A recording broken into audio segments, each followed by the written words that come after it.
livro de Atos, capítulo 20, versículo 17, diz a palavra de Deus. De Mileto mandou a Éfeso chamar os anciãos da igreja, e logo que chegaram junto dele, disse-lhes: Vós bem sabeis, desde o primeiro dia em que entrei na Ásia, como em todo esse tempo me portei no meio de vós, servindo ao Senhor com toda humildade e com muitas lágrimas e tentações, que pelas cidades dos judeus me sobrevieram. Até aqui. A igreja pode sentar em nome de Jesus. O capítulo 20, em especial a partir do versículo 17, nos narra a despedida que Paulo realiza dos anciãos da igreja de Éfeso. A Bíblia diz que em Éfeso, Paulo, ele pregou por 3 anos. E o próprio Paulo disse que pregou dia e noite, durante 3 anos, incessantemente, pregando-lhes a verdade, ensinando-lhes a verdade. E esse evento é um evento extremamente emocionante, porque Paulo já havia saído da cidade, e havendo saído da cidade, ele manda chamar os anciãos. Obviamente que o termo anciãos é uma referência aos bispos da igreja, aos líderes da igreja. E quando ele chama os líderes da igreja, ele chama para dar as suas últimas orientações e também para se despedir. E uma palavra em especial que Paulo cita, que Paulo pronuncia, deixa o coração daqueles homens arrebentados. Paulo diz: eu estou indo embora e nunca mais vocês verão o meu rosto. Nunca mais nos veremos mais uma vez. Mas vocês viram como eu vivi entre vocês. Vocês viram o procedimento que eu tive entre vocês. Vocês viram que eu lhes preguei a verdade. Vocês viram que eu vivi retamente entre vocês. Mesmo entre as cidades, sofrendo, passando tentações, sofrendo ciladas dos judeus, mas eu preguei a vocês a verdade. E quando Paulo fala essas palavras, em especial no versículo 19, quando ele enfatiza as lágrimas e as tentações, ou as lágrimas e as provações, ele nos faz pensar o que é a vida cristã. E ele nos faz perceber que todo cristão que busca glorificar a Deus sabe o significado de lágrimas e provações. Todo cristão que busca glorificar a Deus, que tem na sua vida o intuito de glorificar a Deus, sabe o que significa provações e lágrimas. Porque isso é uma constante na sua vida. Porque estão acostumados com as provações e com as lágrimas. Todo cristão que não tem como propósito da sua vida glorificar a Deus, muitas vezes não saberá o significado disso. Muitas vezes não passará por provações. Muitas vezes não derramará lágrimas. Muitas vezes viverá de risos, risos superficiais, risos falsos muitas vezes, risos enganosos muitas vezes, risos carnais muitas vezes, mas que nunca encontraram ou nunca encontrarão o real sentido da vida. Nunca encontraram ou nunca encontrarão aquele por quem eles dizem que vivem, aquele por quem por eles morreu. Mas aquele que entende o que é cristianismo, aquele que entende e conhece aquele que por eles morreu, sabe perfeitamente o que são as lágrimas e as provações, porque encontram nele o seu maior exemplo. Às vezes, quando nós nos deparamos com novos convertidos, e eu tenho certeza que nós passamos por isso, uma pergunta que se faz, ou uma pergunta que é elaborada na mente dos novos convertidos é: por que eu sofro tantos problemas? Por que tantos problemas? Às vezes, a pregação do Evangelho é incompatível com a vida que nós vivemos. Como assim, pastor? Então quer dizer que nós vivemos, ou nós pregamos de maneira hipócrita? Não. Eu estou dizendo que ela é incompatível, ela é paradoxal. Porque quando pregamos o Evangelho, e o próprio termo Evangelho, Evangelion do grego, significa boas novas, boas notícias, fala sobre novidade, sobre algo novo. E às vezes a gente está na vida pregressa, vivendo dificuldades, vivendo aflições. E aí alguém chega para nós e fala sobre Jesus, e fala sobre transformação de vida, fala sobre uma vida nova, fala sobre uma vida abençoada, fala que Jesus veio para nos dar vida e vida com abundância. E aí nós aderimos à fé, porque quem não aceita boas promessas? Quem não quer coisas boas? Muitas conversões são superficiais e falsas, não porque o Evangelho está sendo pregado de maneira equivocada, mas porque as pessoas entendem de forma equivocada. E as pessoas não entendem o paradoxo que há entre a pregação do Evangelho e a prática do Evangelho, entre a mensagem do Evangelho e a vida do evangélico. Muitas vezes não se compreende isso. E aí quando abraçamos a fé, aí começam a vir as lutas, começam a vir as dificuldades, começam a vir as perseguições, as pessoas começam a se afastar de nós, começam a vir as críticas, muitas vezes dentro da nossa própria casa, e nós ficamos sem entender o porquê disso. Me prometeram uma vida maravilhosa, me prometeram uma vida abençoada, me prometeram uma vida plena, mas não é isso que eu estou vivendo. Quantas pessoas têm em Deus um futuro brilhante, mas quando aceitam a Cristo, muitos são expulsos de casa. Quando aceitam a Cristo, muitos perdem o emprego.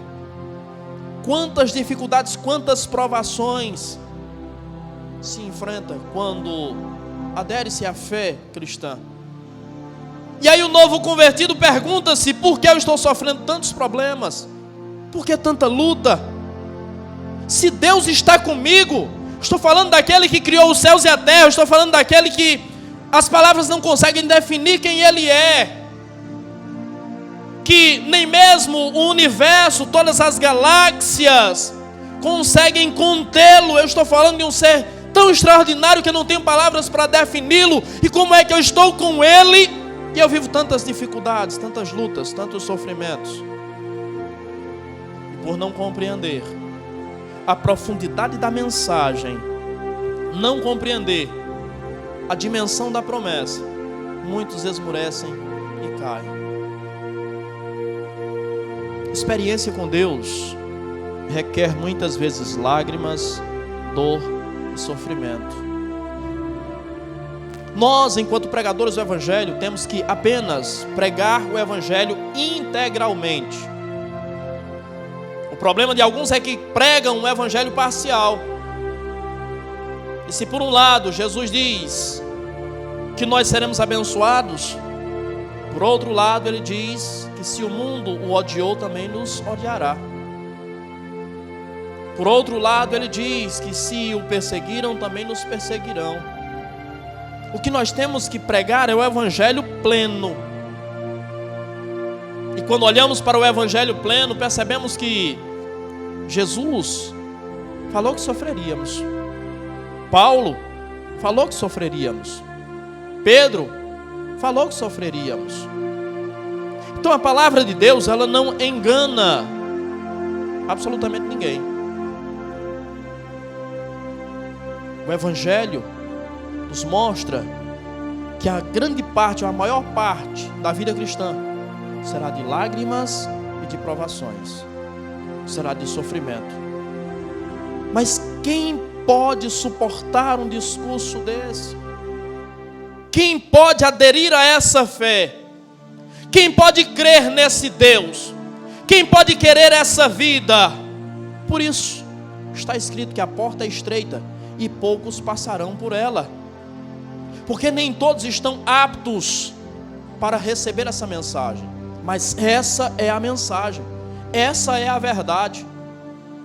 E a pergunta que se faz é: será que só na fé, será que só no evangelho, será que só na igreja sofremos? Será que na nossa vida secular também não sofremos? Porque as pessoas na igreja me decepcionam.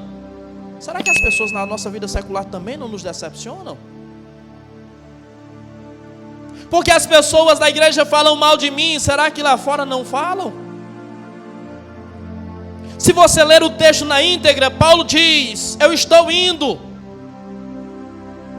Estejam preparados, porque eu sei, após a minha partida, surgirão no meio de vós lobos vorazes, que devorarão o rebanho.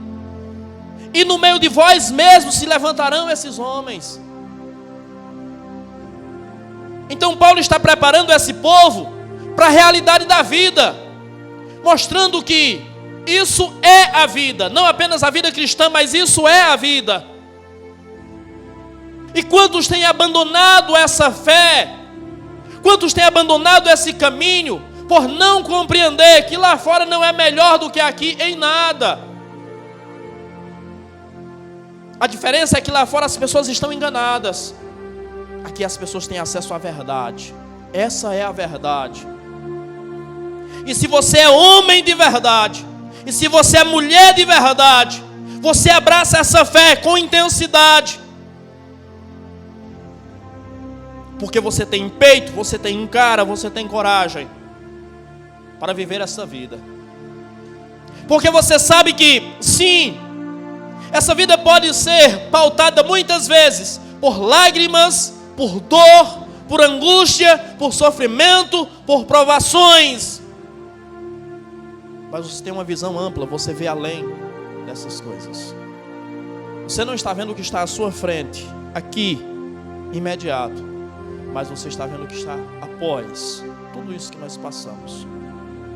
Por que nós sofremos? Por que tantas lutas? Por que tanta dor? Por que tanto sofrimento? Essa é uma pergunta que nós precisamos pensar sobre ela e precisamos buscar uma resposta para ela. E a primeira razão pela qual nós sofremos, nós derramamos lágrimas, nós somos provados, é porque nós temos um inimigo que luta contra nós, um inimigo que se opõe a nós. E esse inimigo, ele não é um inimigo nominal, ele é ativo. Às vezes nós falamos do inimigo das nossas almas com tanta naturalidade, falamos que ele se opõe a nós com tanta naturalidade, mas não compreendemos o que significa isso, e não compreendemos que de fato ele se opõe. Não paramos para refletir que de fato, dia após dia, ele está lutando contra nós. Dia após dia ele está montando armadilhas para nos derrubar. E alguns daqueles que se levantam contra nós são instrumentos dele para nos parar. Alguns daqueles que vêm buzinar na nossa orelha são instrumentos dele para nos derrubar. Nós muitas vezes estamos brincando com o inimigo das nossas almas. Ah, porque ele não me toca. É verdade, até certo ponto. É verdade que ele não te toca, mas ele pode te assediar. Ele não te toca enquanto você está de pé, mas ele pode minar a tua vida de diversas formas. E à medida que ele vai minando, você vai se tornando frágil, você vai se tornando vulnerável. E quando você menos perceber, você pensa que está de pé, mas você está caído. Você pensa que está por cima, mas você está por baixo. Você pensa que está protegido, mas você está vulnerável. E quando você estiver vulnerável, ele dará o ataque final. Não brinque, porque nós temos um inimigo que se opõe a cada um de nós. E esse inimigo é ativo. Ele está trabalhando. Às vezes nós falamos que vivemos em uma guerra espiritual e muitos cristãos pensam que isso é brincadeira. Não, isso é verdade. A Bíblia diz que a nossa luta não é contra carne ou sangue, sim contra principados e potestades que estão atuando nas regiões celestes. Enquanto estamos aqui, congregados, cultuando a Deus, no mundo espiritual uma batalha está sendo travada. Enquanto a mensagem está sendo direcionada ao seu ouvido, o inimigo está tentando captar, capturar, desviar, desvirtuar, torcer a palavra para que ela não alcance o teu coração. E muitas vezes ele consegue fazer isso. Não por falta de cuidado de Deus em preservar a sua palavra. Porque o profeta Isaías disse que a palavra de Deus vai e prospera naquilo para qual foi designada. Mas por falta de cuidado seu. Ele não distorce aqui, mas ele distorce aqui. Ele não pode paralisar aqui, mas ele pode paralisar aqui. Nós estamos em guerra. E se estamos em guerra, não podemos baixar a nossa guarda, porque nós temos um inimigo que luta contra a nossa vida, dia após dia. Nós temos um inimigo que usa as mais diversas armas que ele tem ao seu alcance para nos parar, para nos destruir. Mas eu preciso dizer uma coisa para você: Deus tem o poder de transformar as suas armas em ferramentas para edificar a sua vida. O inimigo usa armas para te derrubar, para te destruir, mas Deus tem poder para transformar essas armas em ferramentas para edificar a sua vida. Tudo depende da forma como você enxerga as coisas. Tudo depende da forma como você recebe as coisas. E tudo depende da forma como você se relaciona com Deus. Há coisas que são investidas contra você com a intenção de te destruir. Mas você pode, ao invés de ser destruído, ser fortalecido por isso. Me recordo daquilo que está narrado ainda em Atos capítulo 12. Atos capítulo 12 nos narra a prisão de Tiago e de Pedro. E Atos 12 diz que Tiago foi decapitado e Pedro ficou preso, seria também morto. E a Bíblia diz que enquanto Pedro estava preso, o anjo do Senhor apareceu a Pedro. E o anjo do Senhor deu as orientações a Pedro, para que Pedro pegasse a sua capa, para que Pedro cingisse os seus lombos e para que Pedro o seguisse. Qual foi a arma que o inimigo usou para limitar o evangelho naquele momento? Ele usou a espada para tirar de sobre o seu pescoço a cabeça de Tiago. Ele usou a sela e os grilhões para manietar e limitar Pedro. Mas Deus usou aquela situação, aquela circunstância, para mostrar para Pedro o seu poder, para mostrar que ele transforma situações, ele transforma circunstâncias. A Bíblia diz que haviam guardas, 4 quaternos de guardas, e o anjo foi passando um após um, e Pedro não entendia nada, mas ele ouviu a voz, mas ele ouviu a palavra, e ouvindo a voz, e ouvindo a palavra, ele obedeceu. Me segue, e ele obedeceu. Será que o que está faltando para você não é isso? Ouvir a voz, me segue e seguir. Fechar a boca e simplesmente seguir. Baixar a guarda e simplesmente seguir. Parar de se defender da mensagem que é proferida sobre a sua vida e simplesmente seguir. Será que está faltando é isso? O inimigo usou a prisão para militar contra Pedro, manietar Pedro e paralisar Pedro, mas Deus usou a prisão para mostrar para Pedro que ele é poderoso e que quando a palavra diz: se o Filho vos libertar, verdadeiramente sereis livres. De fato, isso é uma verdade. Se o inimigo te prende, Deus te solta. Se o inimigo te coloca doente, Deus te cura. Se o inimigo te mata, Deus te ressuscita. Deus tem poder para transformar as armas do inimigo em ferramentas para edificar a sua vida. Mas você tem resiliência para passar pelo processo? Imagina como é que estava a mente de Pedro. Tiago acabou de ser morto. O próximo serei eu. Ele estava ali só aguardando o momento. Como é que ele sai? Estava manietado, algemado, para você entender. Estava dentro de uma cela. Haviam 4 quaternos de guardas prendendo, cuidando da cela, para que ninguém entrasse e tirasse Pedro, para que Pedro não pudesse sair de forma nenhuma. Como é que um homem desse vai pensar que vai sair de uma situação dessa? Como era que estava a mente de Pedro naquela situação? Como estaria a sua? A derrota era certa. Mas quando você entende o propósito, quando você confia naquele que te chamou, Ele mostra e revela para você o seu poder. E Ele transforma as armas do inimigo em ferramentas para abençoar a tua vida. O inimigo vai te atacar. O inimigo está lutando contra você, então lute contra ele. Ele vai te atacar, então se defenda. Leia o que diz Efésios, capítulo 6, versículo 10 em diante. Aprenda a usar a armadura de Deus. Use a espada do Espírito para atacar. E use o escudo da fé para se defender. Na nossa caminhada, em muitos momentos nós teremos que atacar, mas constantemente teremos que nos defender. A Bíblia diz que o diabo está lançando dardos inflamados. Use o escudo da fé para se proteger dos dardos inflamados do diabo.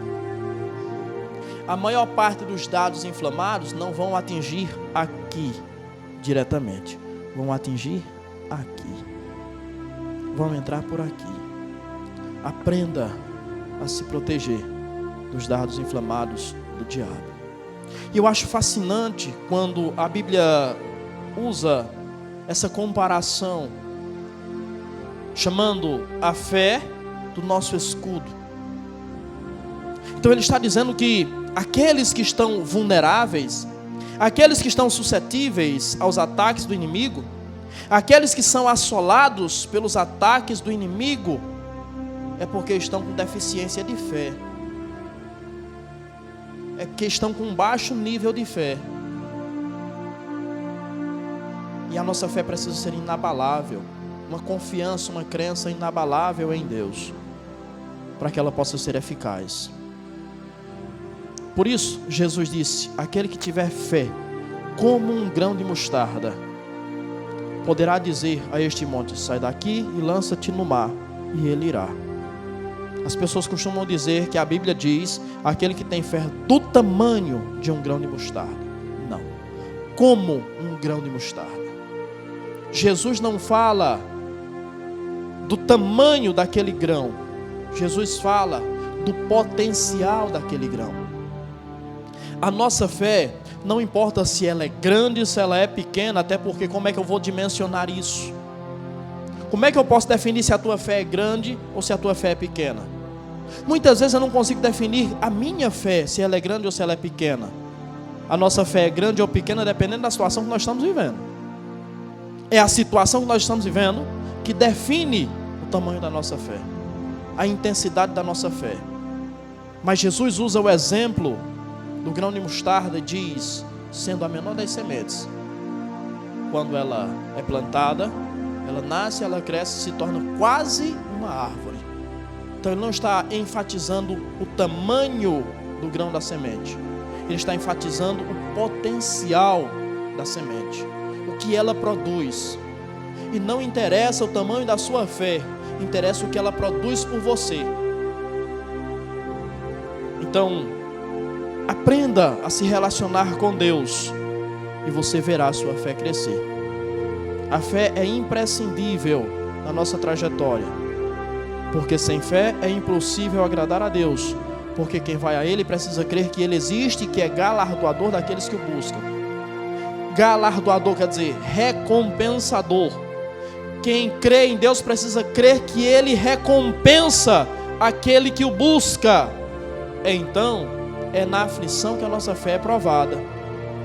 É na dificuldade que a nossa fé é provada. É ali que nós precisamos confiar que Ele recompensa. É ali que nós precisamos acreditar que Ele vai chegar. É na nossa falta, é na nossa dificuldade. Então por que nós sofremos? Porque o inimigo luta contra nós. Porque nós não sabemos usar a armadura que Deus colocou à nossa disposição para nos proteger do diabo, mas muitas vezes para promover o nosso crescimento. Sem as lágrimas, sem o sofrimento, sem as provações, também não há crescimento. Por que sofremos? Porque temos um mundo hostil que nos odeia. Temos um mundo hostil que é contra nós. Temos um mundo que milita e trabalha contra a nossa vida também. Temos um mundo que nos rejeita. Temos um mundo que nos persegue. Temos um mundo que nos critica. Temos um mundo que nos calunia. E quando nos deparamos com essa realidade, muitas vezes derramamos lágrimas.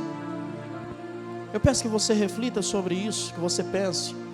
Quantas vezes você derramou lágrimas por coisas, por palavras que falaram para você? Às vezes palavras que tinham um endereço, palavras direcionadas, que tinham um alvo, que tinham um objetivo. E talvez por um momento de fraqueza, talvez por ser pego de surpresa, aquilo afetou o teu coração, aquilo afetou a tua alma, e aquilo desestruturou você de uma forma que você não se encontra mais em Deus. E eu preciso que você entenda, não são as palavras das pessoas que definem quem você é. As palavras das pessoas definem quem você é se você aceitar aquilo que elas falaram. Quem define quem você é a palavra de Deus. Não é o que dizem de você, não é o que dizem sobre você. É o que Deus diz de você, é o que Deus diz sobre você. Quantas vezes você deixou-se atingir por aquilo que o mundo produz? E o mundo não te ama. O mundo te odeia. O mundo não te promove. O mundo te derruba. O mundo quer te destruir. E sabe por que o mundo quer te destruir? Porque o mundo é um sistema anti-Deus. E o apóstolo João disse que o mundo jaz no maligno. Então você precisa entender que muitas vezes as coisas que vêm do mundo também nascem na mente do maligno, nascem na mente do inimigo. Por que nós derramamos lágrimas? Por que nós sofremos? Porque temos um mundo hostil que nos odeia, um mundo hostil que luta contra nós. E muitas vezes esse mundo hostil luta contra nós, buscando nos seduzir e nos corromper. Se muitas vezes ele vem contra nós com violência, muitas vezes ele vem a nós com charme, com promessas, com ofertas.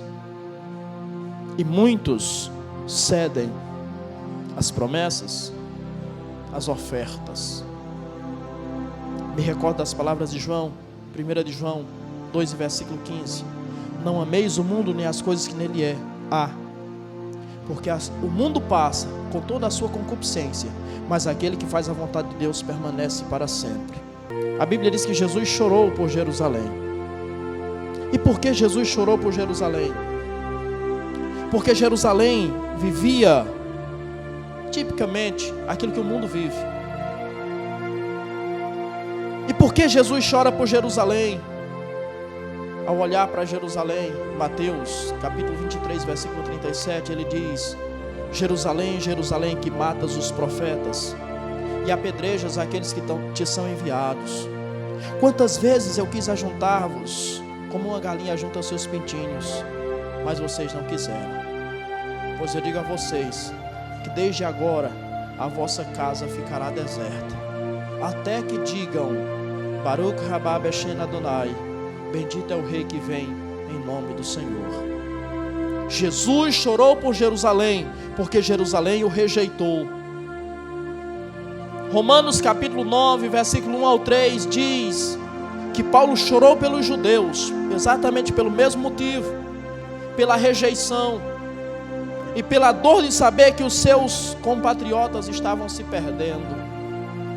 Então, quando nós choramos, quando nós somos provados, quando nós somos afligidos, a nossa vida não destoa da vida de Jesus, nem destoa da vida do apóstolo Paulo, nem da dos demais apóstolos, que também sofreram com a rejeição do mundo, e muitas vezes nós sofremos pela rejeição. E rejeição é algo tão doloroso, e eu preciso dizer para você, muitas vezes a rejeição, para ser mais dolorosa ainda, não virá apenas dos de fora, virá dos de dentro. E quando eu falo dos de dentro, não me refiro à igreja, mas me refiro à família.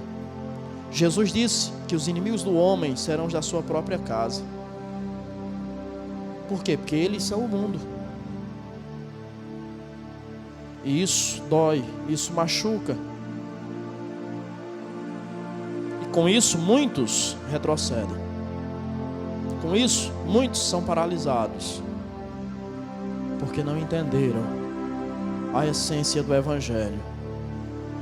Muitas vezes nós vamos sofrer para testemunhar da nossa fé e do Evangelho aos perdidos. As lágrimas que nós derramamos muitas vezes serão essenciais para a salvação de alguns. Lembro-me daquilo que é narrado em Atos capítulo 16, quando a Bíblia diz que Paulo e Silas são humilhados, açoitados e presos injustamente em Filipos. E depois de humilhados, açoitados publicamente e presos injustamente, eles estão na cela, e a Bíblia diz que eles estão louvando à meia-noite. Enquanto eles estão louvando à meia-noite, os corpos feridos, os açoites, um terremoto acontece naquela prisão. E Deus se utiliza das dores de Paulo e Silas para ir atrás de um homem que estava perdido, aquele carcereiro. Aquele homem estava perdido. Aquele homem estava nas trevas. Aquele homem estava condenado. Era ele que tinha a chave do cárcere, da prisão. Mas ele não sabia que tem um que disse: eu tenho nas minhas mãos a chave da morte e do inferno. Ele podia manter presos Paulo e Silas, mas não sabia que era mantido preso nas garras das trevas. E naquele dia, através da humilhação, dos açoites e da prisão de Paulo e Silas, aquele homem encontrou a liberdade, aquele homem foi liberto, aquele homem encontrou a salvação, ele e a sua família. Então muitas vezes as nossas lágrimas, as nossas provações, as nossas dores serão para testemunhar a alguns da nossa fé. Mas eu pergunto a você, quando você tem motivos para chorar, o que você faz? De que forma você testemunha isso? De que forma você externa isso? De que forma você compartilha isso? Será que as tuas lágrimas transmitem esperança? Transmitem fé? Transmitem força? Transmitem resiliência?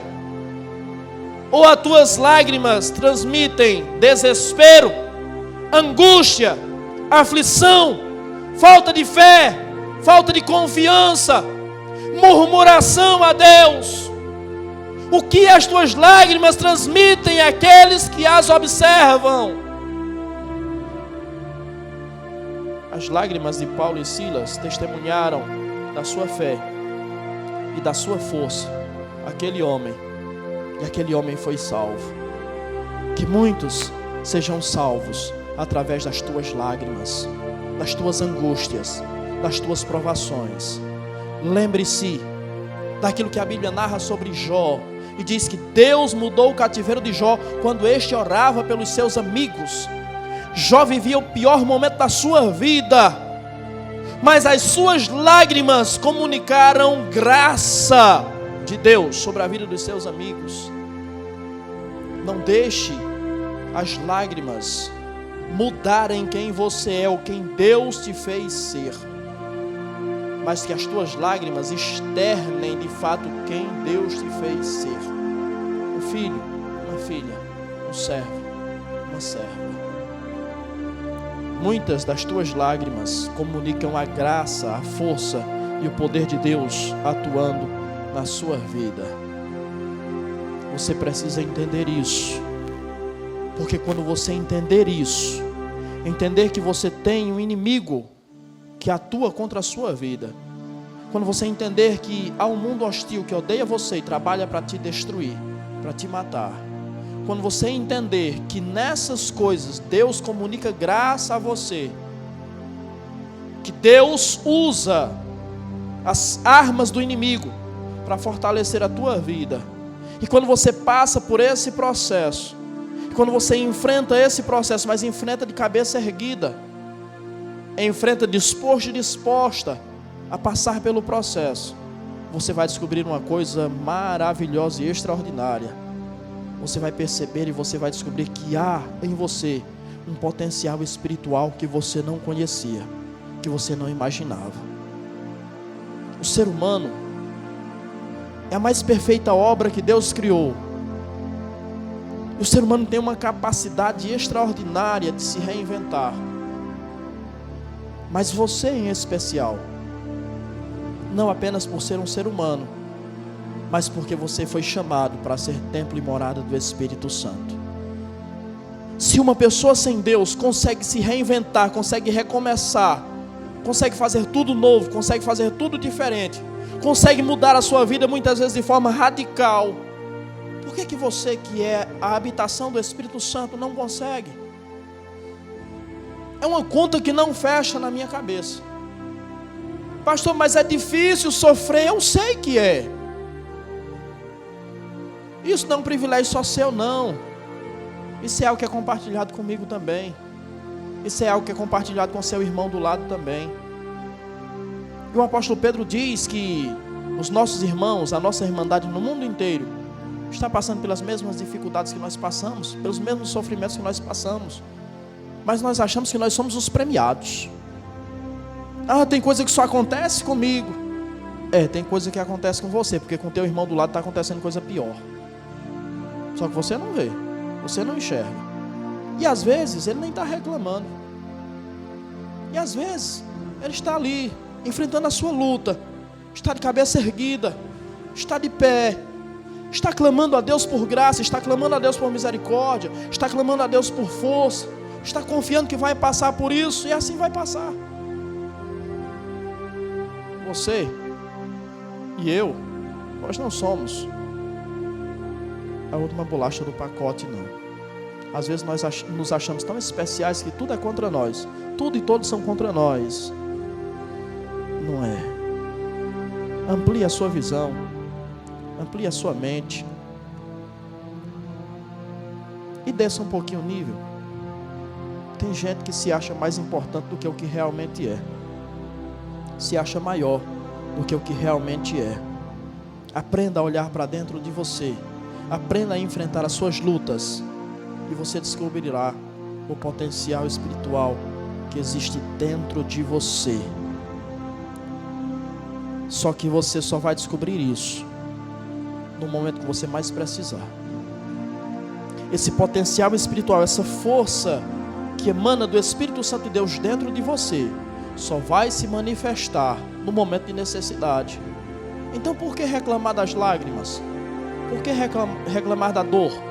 Por que reclamar do sofrimento? Se é exatamente isso que possibilita a ativação desse potencial espiritual dentro de você. Não reclame, porque é exatamente nesse momento, nesses episódios, que Deus mostra o poder dele agindo em você. Quando você olha para homens como José, como Davi, como Pedro, como Paulo, você vai perceber que são homens que são as grandes referências, as maiores referências da Bíblia. Eu citei 2 do Antigo Testamento, citei 2 do Novo Testamento. Grandes referenciais. Mas por que esses homens se tornaram grandes referenciais e se tornaram grandes líderes?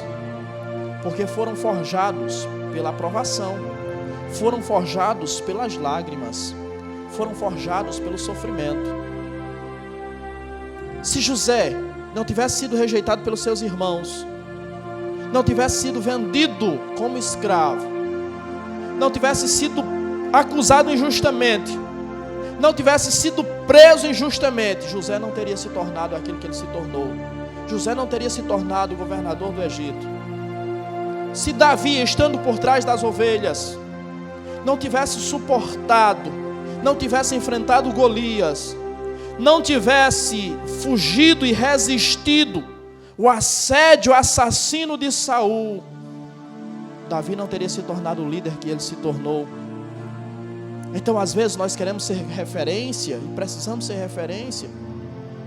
Nós queremos ser fortes, mas não queremos aguentar as pancadas. Como é que você vai ser forte se você não aguentar as pancadas? Como é que frequentando uma academia você quer ficar musculoso sem pegar peso? Não vai. É uma conta que não fecha. Então, para que se torne forte, para que se torne grande, é preciso passar pelo processo. E foram as lágrimas, os sofrimentos e as provações que forjaram esses homens a serem o que eles se tornaram. E é assim, essa é a receita para você também. Com você não será diferente. Mas você resiste. Mas você está apto para passar pelo fogo, para ser refinado pelo fogo. Ou você vai derreter no fogo, ou você vai se esvair pelo fogo, ou você vai ser destruído pelo fogo. Só se torna forte aquele que aguenta a pancada. Se você não aguenta a pancada, a tua força é pequena e você não vai chegar a lugar nenhum. Aprenda que Deus quer que nós sejamos a imagem do seu Filho. Romanos 8:29 nos diz isso, que nós precisamos ser a imagem do Filho de Deus. E ser a imagem do Filho de Deus implica em participar dos sofrimentos dele também. E ele foi o nosso maior exemplo de sofrimento. Então esteja apto para, em sendo semelhante, em sendo a imagem do Filho de Deus, sofrer como ele sofreu também. Entenda que um oleiro, ele pega o barro, ele molda através do barro um vaso, mas esse vaso, ele só se torna resistente, ele só se torna firme quando ele passa pelo forno. Enquanto ele não passa pelo forno, ele não tem resistência. Mas após que ele passar pelo forno, dificilmente ele será quebrado, ou será mais difícil dele ser quebrado. Então esse é o segredo. As lágrimas moldam o seu futuro. As lágrimas talvez revelem uma fraqueza, uma angústia, uma decepção do momento, mas são elas que vão moldar o seu futuro. Talvez você derrame lágrimas por causa de pessoas que estão do seu lado. Não tem problema. Talvez por irmãos da igreja. Não tem problema. Derrame as suas lágrimas. E tenha certeza, elas não se perderão.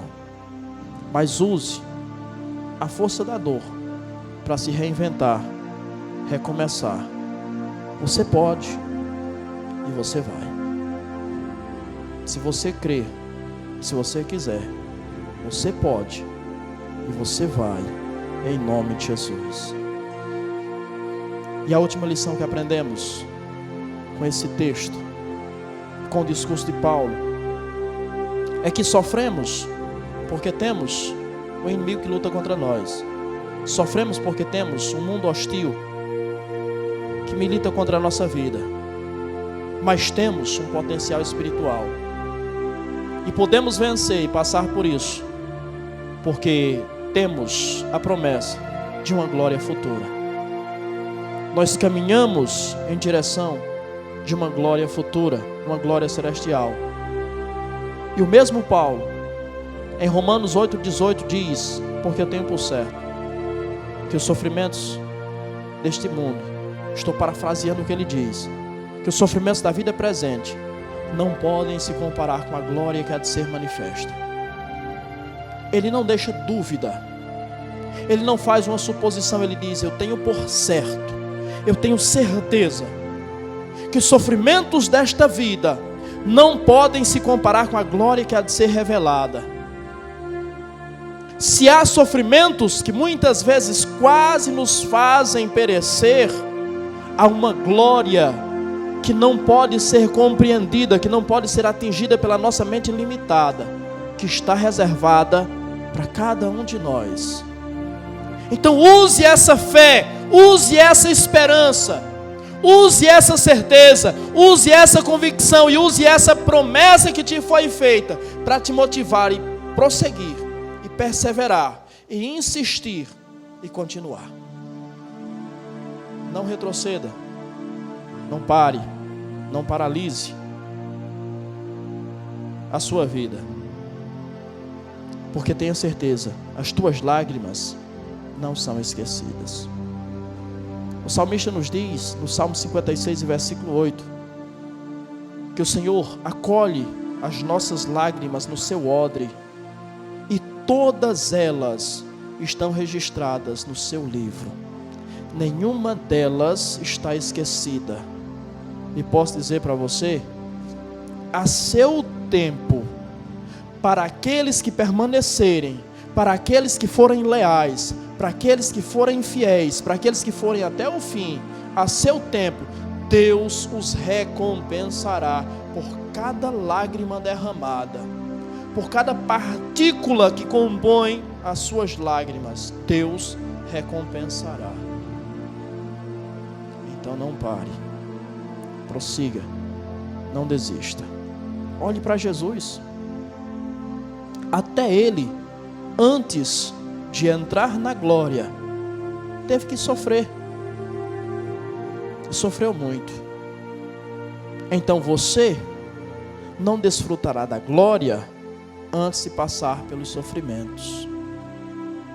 Os sofrimentos fazem parte, mas eles são a certeza de que você chegará lá. Apenas creia naquilo que Paulo ensinou, naquilo que era a filosofia de Paulo, que deve ser a sua filosofia também. Você pode até passar por dores, angústias, sofrimentos, pode até derramar lágrimas, mas tenha certeza, você nunca esteve só. Você não está só, e você nunca estará só. Ele está com você, e além dele estar com você, a igreja dele está com você. Eu falo da igreja de Cristo. Eu não falo de falsos irmãos. Eu não falo de irmãos de aparência. Eu falo da igreja de Cristo. Esta igreja está com você. Esta igreja vai te acolher no momento da dificuldade. Esta igreja vai te estender a mão no momento da necessidade. Esta igreja vai te abraçar no momento da dor. Esta igreja vai orar por você. Muitas vezes você está passando a maior luta na sua casa, e aí tem a irmãzinha que está na sua casa, está cuidando do almoço, talvez lavando a louça, e de repente Deus traz à mente dessa pessoa você, e diz, e você pensa, meu Deus, Nunca mais eu orei pela irmã fulana. Deixa eu orar pela irmã fulana. E vai orar pela sua vida, e você está na sua vida lá, nas suas lutas, nas suas dificuldades, você nem imagina, mas tem alguém orando por você. Eu já disse algumas vezes e repito, eu tenho certeza que muitas vezes, na minha trajetória, eu me mantive de pé, porque haviam pessoas orando por mim. Eu não sei quem ou quantos oram pela minha vida, mas eu tenho certeza que a tua oração por mim tem sido eficaz. Deus tem escutado a tua oração por mim, e Deus tem me sustentado através da tua oração. E talvez, quando nós chegarmos lá, você receba de Deus uma coroa melhor do que a minha, porque talvez a minha mensagem, a minha pregação alcance muitas pessoas, mas a minha mensagem, a minha pregação só foi possível porque no momento da minha maior dificuldade, no momento da minha maior tristeza, no momento da minha maior angústia, no momento que eu estava caindo, a tua oração me levantou, a tua oração me manteve de pé, a tua oração renovou o meu ânimo, renovou as minhas forças. Então você merece a coroa. E posso ser sincero com você, eu fico feliz por isso. Eu não faço questão da minha coroa ser melhor do que a sua, ser mais bonita do que a sua. Sabe por quê? Porque a maior coroa que eu posso receber aqui na terra é saber que você ora por mim, porque isso mostra que você ama a minha vida, que você tem cuidado comigo, que você tem preocupação por mim. Então, você não está, você nunca esteve e você nunca estará só. Ele e a sua igreja estão com você. Ele e a sua igreja cuidam de você. Ele e a sua igreja não deixarão você para trás. Ele e a sua igreja vão conduzir você, vão caminhar com você até lá, até no final. Acredite nisso. A Bíblia diz, no Salmo 126, versículo 5: aquele que semeia com lágrimas, colherá com alegria. Então continue semeando. Continue semeando a verdade, continue semeando o amor. Ainda que você esteja chorando hoje, ainda que você esteja angustiado hoje, mas se hoje você está chorando e está semeando, tenha certeza que você colherá com alegria, você colherá com júbilo. E acredite, o melhor de Deus ainda está por vir na sua vida. O melhor ainda vai se materializar na sua vida.